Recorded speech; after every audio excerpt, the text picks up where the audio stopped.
भूल तेरे चरणों की लेकर माथे तिलक लगाया।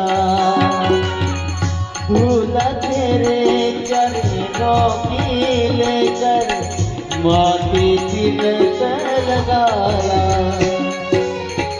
यही कामना लेकर मैया द्वार तेरे मैया।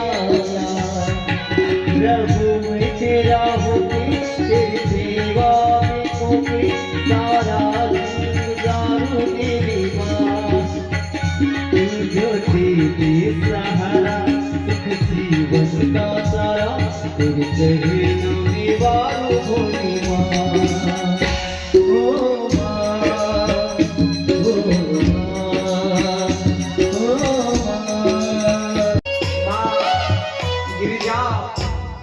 भवानीला म्हणते आई तुझी सेवा करत मी लहानाची मोठी झाली। तुझ्याकडनं मी सुरुवात केली जे तुझ्याकडे मागण्याची पूर्ण माझी इच्छा झाली। आज माझी इच्छा एवढीच आहे इच्छित वर मला प्राप्त व्हावा।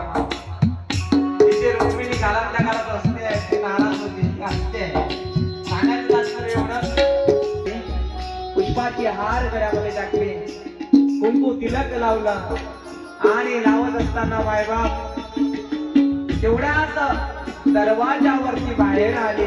मंदिराच्या बाहेर एका मैत्रीने सांगितलं की साक्षात भगवान श्रीकृष्ण सोन्याचा स्वर्ण रथ घेऊन तुझी वाट पाहतोय। पण तिथे शिशुपालानं काय केलं होतं सैन्य उभारलं होतं। सगळेच राजे वाटत होते सगळेच प्रधान वाटत होते पण ह्याच्यातला कोण माझा आहे हे तिला भास वाटत होतं ओळखू येत नव्हतं। तेव्हा डोंगरेजी बाबा सांगतात शुद्ध जीवाला परमात्म्याची गोडी ज्याप्रमाणे आवडते त्याचप्रमाणे रुक्मिणीला ती भगवंताच्या प्रेमामध्ये बावरी झाली आणि बावरी होण्याच्या वेळामध्ये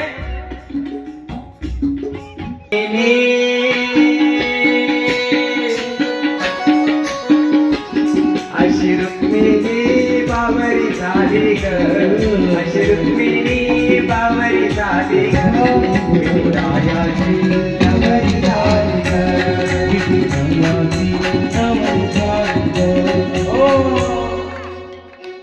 तिच्या मनामध्ये तरंग उसळायला लागले आणि त्या स्थितीमध्ये मा रुक्मिणीनं त्या आरतीचं ताट खाली ठेवलं। तेवढ्यात पाहिलं दरवाजाच्या बाहेर येऊन तर गोपाल कृष्ण यामधला कोण कोण कोण म्हणता म्हणता म्हणता तिनं बरोबर ओळखलं। गिरिजा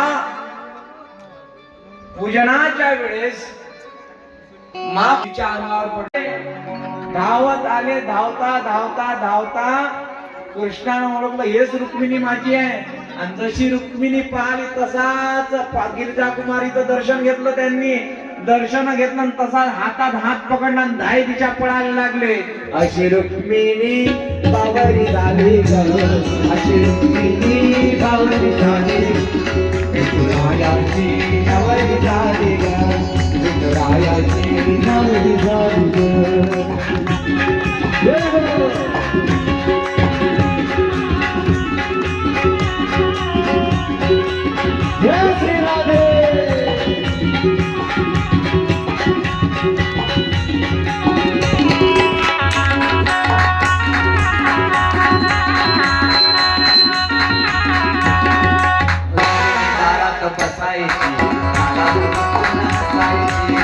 दारात बसायची घरात बसून रुसायची दारात बसायची दारात बसून हसायची रुसायची दारात बसून रुसायची माझ्या बाळाने वेडी झाली हे हो माझ्या बाळाने वेडी झाली